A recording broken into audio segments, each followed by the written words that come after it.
Sir, आज बाबा साहब की चौथी परिनिर्वाण दिवस मनाया जा रहा है और बाबा साहब के विचारों को कैसे आप पहुंचा रहे हैं लोगों तक? देखिए, पहले तो आपके चैनल के माध्यम से जितने भी दर्शक हैं उनको आज के शुभ अवसर पर शुभ इसलिए कहते हैं कि आज ये बाबा साहब एक परिनिर्वाण प्राप्त वो महापुरुष हैं जिसके दिवस को महापरिनिर्वाण दिवस के रूप में घोषित किया जा चुका है जी।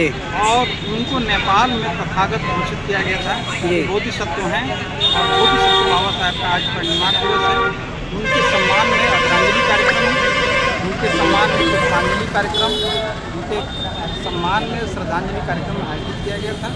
हम सभी लोग जो उसके चश्मदीद गवाह हैं और आपके चैनल के माध्यम से पूरे राष्ट्र को, पूरे देश को जो है ये मैं बताना चाहता हूँ कि ये कार्यक्रम सिर्फ जो है बाबा साहब के परिनिर्वाण दिवस का ही कार्यक्रम नहीं है, बल्कि उनके विचारों के फैलाने का जागृति दिवस का कार्यक्रम है। जी, बाबा साहब का परिनिर्वाण दिवस मनाया जा रहा है, लेकिन देखा जा रहा है कि बस बाबा साहब का परिनिर्वाण दिवस के दिन ही मनाया जाता है, लेकिन बाबा साहब पूरे 365 दिन तक समाज के लिए लड़ते रहे। जी जी। तो उनको सिद्धांतों को कैसे लोगों तक पहुंचाएंगे? जो दिखाई देता उसकी जानकारी तो है जी।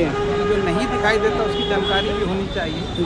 लोग जो ऑर्डर कर रहे हैं, विभिन्न कार्यक्रम कर रहे हैं, यूनिवर्सिटी कॉलेजेस में लगातार जो रिसर्च हो रहा है, अन्य छोटे छोटे कार्यक्रम होते रह रहे हैं। तो ऐसा नहीं है कि सिर्फ जो है 2-3 दिन जो है कार्यक्रम हो रहे हैं 14 अप्रैल को, 6 दिसंबर को, बल्कि जो जागरूक लोग हैं वो पूरे समाज को शिक्षित और दीक्षित कर रहे हैं, पूरे राष्ट्र को कर रहे हैं।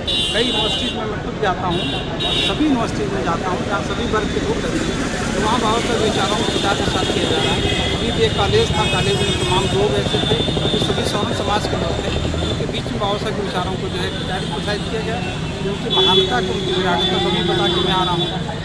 आपके द्वारा मन से बताया गया कि न्यूजीलैंड चले गए तमाम देशों में बाबा साहब की प्रतिमा को स्थापित किया जा रहा है। देखिए, वो मेरे संकल्प में है। हम लोग लगातार जो पिछले आज से नहीं 30 साल से लगातार जो है विश्व के कम से कम 60 देश में मैं गया हूँ। जहाँ जब मैं गया हूँ वहाँ बाबा साहब की मूर्ति या विचार किताब लेके जाता रहा हूँ और उस पर जितना हो सके हम लोग व्याख्यान देते हैं, प्रबोधन करते हैं और जो सम्यक बात, जो गूढ़ बातें हैं जिसके लिए बाबा साहब की विराटता स्थापित होती है वो बताते हैं। वो बातें कम बताते हैं जो आम आदमी को सबको पता रहता है।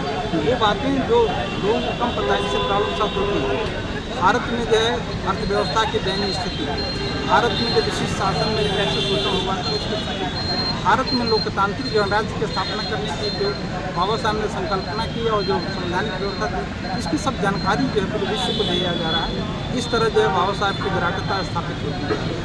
आपने मन से कहा कि मुझे यहाँ बुलाया नहीं गया था, लेकिन मैं बाबा साहब के प्रति इतना लगाव रहा है कि मैं वो तो बात को कहने के लिए कह दिया, अदरवाइज उनका सबका दिल था कि बुलाए हैं, लेकिन मेरे पास समय नहीं था, इसलिए मैं बंद बुलाया मेहमान नहीं हूँ, जो है दिल से बुलाया हुआ मेहमान है। दिल से बुलाए तो आ गया। जी, ठीक है सर।